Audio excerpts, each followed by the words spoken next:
Do you think I'm English? Look, let's put that to one side for the minute, because we're going to go down a rabbit hole if we start talking about this sort of thing, and we don't have time to give it the detail that it deserves. Okay? So if we can just stay on this point. Can I just stop you there? I know exactly how much time we've got, and there's no breaks in this hour. We've got time. Do you have to speak English to vote?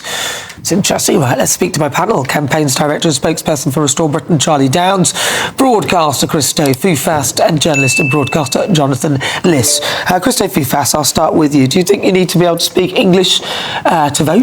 Now stick with this one, because it does not stay about English lessons for long.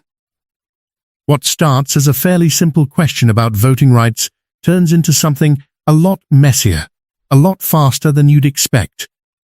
Within a few minutes, this panel is going to be arguing about who actually gets to call themselves British in the first place, and it gets personal.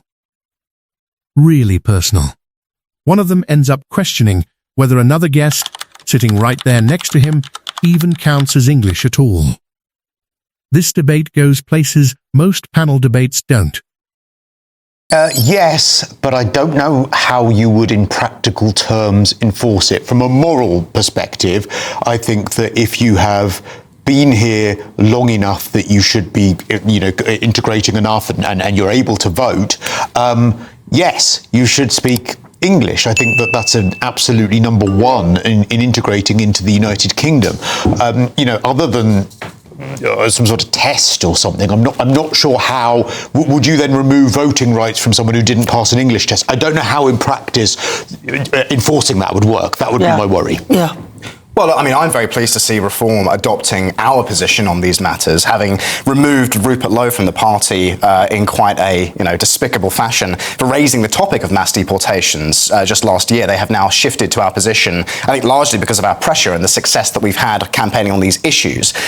So on the deportations point, I think it's great to hear Reform adopting our framing. But what I will say is that I don't believe for a second that they would do it if they were in government, because we have seen what these people do in government, because most of them have already been in cabinet. Robert Jenrick, Suella Braverman. These people are the architects of the present migration crisis that we have in this country. To be fair to both of those, they left on a point of principle, and it was... They still oversaw the largest influx of legal migrants ever in this country. I'm talking, actually.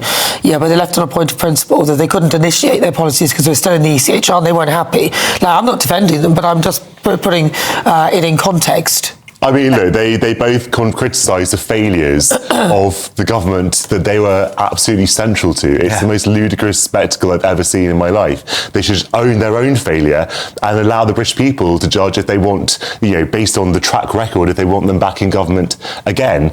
I share this. I feel extremely queasy about any kind of test that might be imposed on a prospective voter. Either you're allowed to vote or you're not. We saw in the darkest chapter of US history, Jim Crow laws in the South, where you had literacy tests that basically were a way of disenfranchising black voters. The idea that you would ask someone to make it any kind of test in order to vote makes me feel extremely uneasy. But if you can't speak English, though, how can you meaningfully? If you are allowed, if you have a passport, if you're allowed to vote, if you meet the legal criteria for voting, that is your criteria. Well, maybe they could add that in there.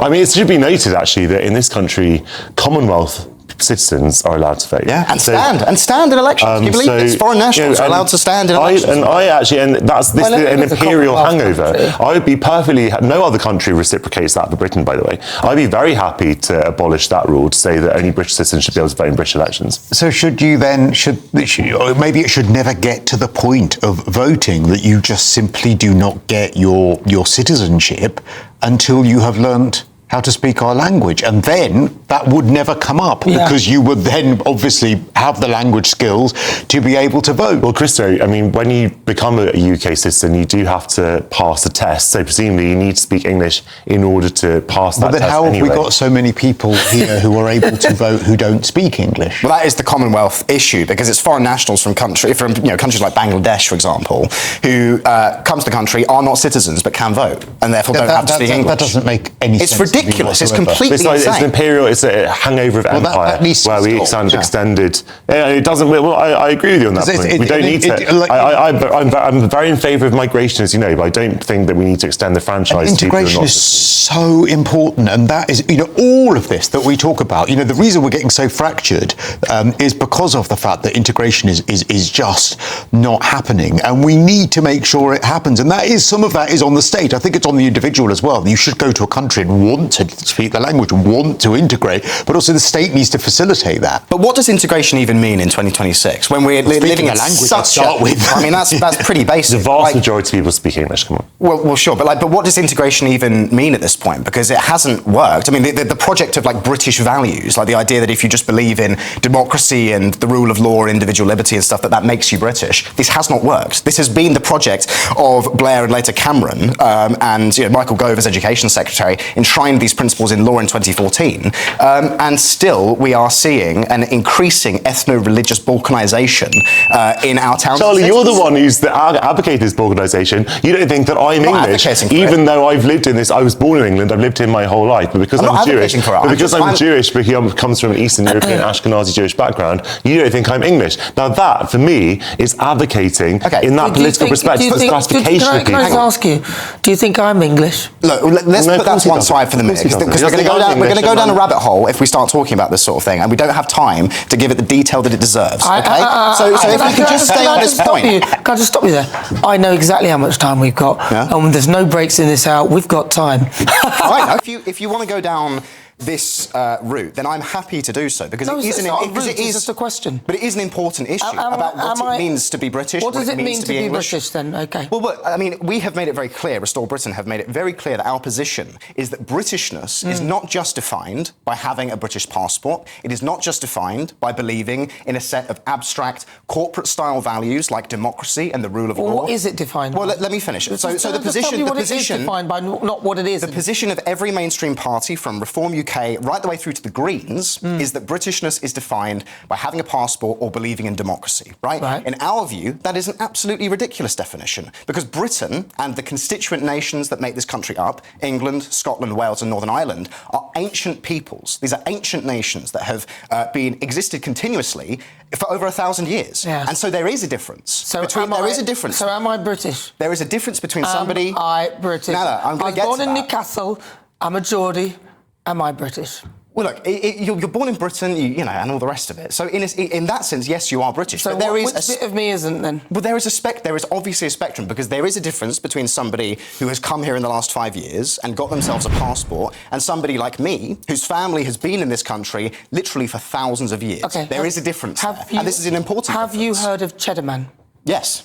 Cheddar Man, turns out that he may well have been black and was here. Well, I think that's... No. So it hasn't been fully. And apparently he was the first person in this country, and he was potentially black. In fact, if it is true that mankind came from Africa, then you come from Africa.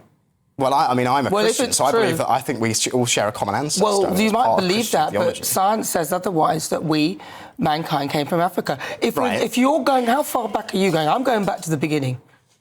For what? Well, mankind. For mankind? Well, if they're saying the creation of mankind, and mankind came from Africa, then...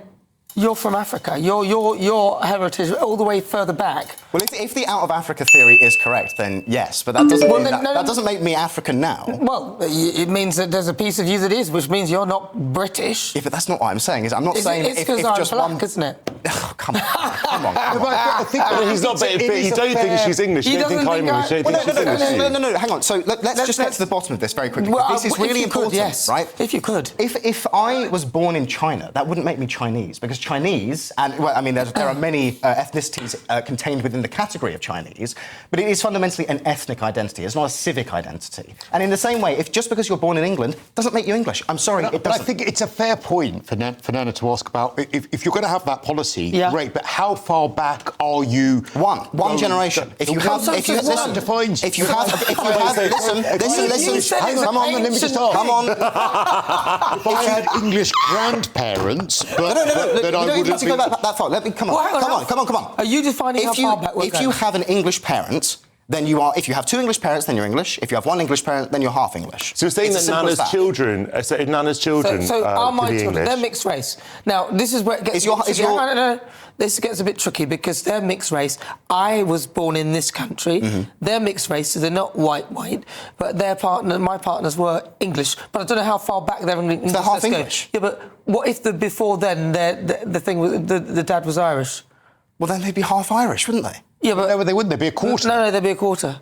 Well, so if your partner's parents, one of them was Irish. You said it's a generation, isn't it? So if one of them was Irish and one of them was English, that means your partner is half English and half Irish. That would mean that your children are one quarter English and one quarter Irish. This is illustrating the ludicrousness of this debate. But it's not. No, but it's not, because everything that I've just said is factual, and I'm sure that plenty of people listening at home will understand what it is that I'm getting at here, because these are real things. I don't get it. I'm not at home. I'm here right But next to you. human beings are not just a grey, homogenous mass. There are differences between different groups of people who come from different places. The English, for example, are an ethnic group. They are a historic ethnic group. And by the way, who has a right to exist? So now you're using history, but when we said it was history, then you went one generation back. I've gone to the beginning. I've gone to the beginning, which would be that science suggests that mankind was born in Africa and made in Africa, and it spread out to all the different whatevers. And now I'm saying, well, if you go that far back, then you have African. You're African. And this right here is the turning point. Up until now, they've been dancing around it: passports, citizenship, how long someone's family has lived somewhere. But the second Africa gets brought into it, the whole conversation shifts. This stops being a debate about policy and becomes a debate about identity itself, about ancestry, about who belongs and who doesn't, about where the line even gets drawn. And once you go there is no clean way to walk it back. A lot of things have happened between them and now. What you're talking about is being white, basically. No, it's not. No. I'm not going to let you say down white that English. You can say white English. White English might be but ethnicity. White has nothing to do with it. English is coming from England.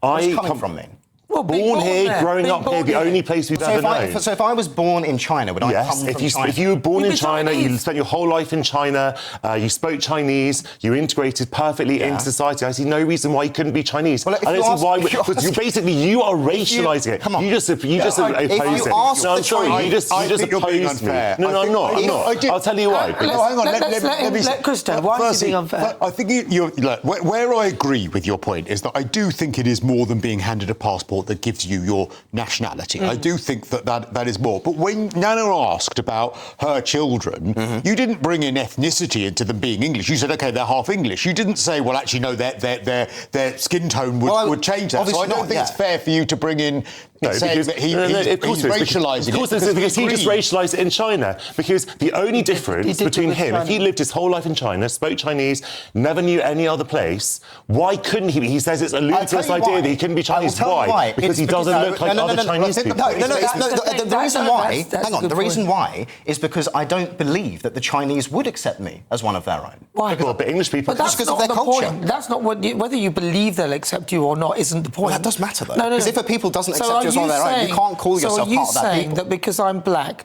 people won't accept me? I'm not going down that route with you. No, because apparently English people are white and all this. I haven't said that. I haven't said that. Well, then why are you using the Chinese analogy then? With you being Chinese, if you didn't look Chinese, are you now saying that you couldn't be Chinese if you were born in China? That's what I'm asking you. The reason that I brought the Chinese point in is because nobody would deny that Chinese is an ethnicity. It is a group that exists, right? And if I was born in China as an Englishman, that wouldn't make me Chinese. Just as if somebody who is Chinese was born in England. So you say that English is an ethnicity, but then why can't Nana be English? And why can't I be English? I'm not English. If you're saying it's not about race, then why can't the two of us be English? Because you've already said that you're from Eastern... Your family's from Eastern Europe. My great-grandparents, I was born here. OK, My grandmother was born here, my great-great-grandparents. Was your dad born here? Because I think you might be English, according to Charlie. Was your dad English? Because if he was, then I think you might be English, according to his... My father was born in Poland. OK. So neither of my parents... Polish? Well, I mean, according to your definition... Well, if you asked your dad, what would he say? He wouldn't say he was Polish at all. Well, despite the fact that he was born in Poland. Well, he was By born in definition, Poland. he would be Well, he was born in Poland. Well, I mean, if you can go back down that rabbit hole if you want, if my grandparents were Holocaust survivors, they didn't exactly feel very welcome in Poland at the end of the war. So Polish identity wasn't a thing that my father had and that I inherited. And a lot of people, what we're getting into now is quite the vexed question of mixed identities and identity being actually quite a complicated thing. And that is why I so vigorously oppose what you're saying about Englishness being this ring-fenced idea. It's this purity that can't be vitiated. It's absolute nonsense. It's like it's a geneticist argument. But the only group that this argument is made against is the English. The English are the only group that are not allowed to have their own identity. I'm saying that I don't know why this is. I say that white. You can say that white. Look, the problem that white is nothing. John, white English can be an ethnicity. White English can be an ethnicity. White is nothing. Well, because then in that case, what is the difference between the two of us and you? And I do have white skin, by the way, but you say I'm not English. So why? Because it's an ethnicity. Okay, so why can't I be part of the ethnicity? Because it's I just told you my great-grandparents were born here, so why can't I be part of the ethnicity then? I think the problem here is that the argument sort of, it's like a loop, because when you get to try and get to the minutiae of it then doesn't make sense, and then it doesn't kind of work. But the thing is, these are not black and white categories. Mitch, you're making them. You're making them as well. That's the question this entire debate keeps circling back to, whether anyone on this panel wants to admit it or not. It was never really about passports, or birthplace, or how many generations back your family goes. It's about who gets to decide what belonging actually means, and whether that answer should even be up for debate at all. Nobody here agreed. Not even close. And if the comments on this video are anything to go by, you probably won't either.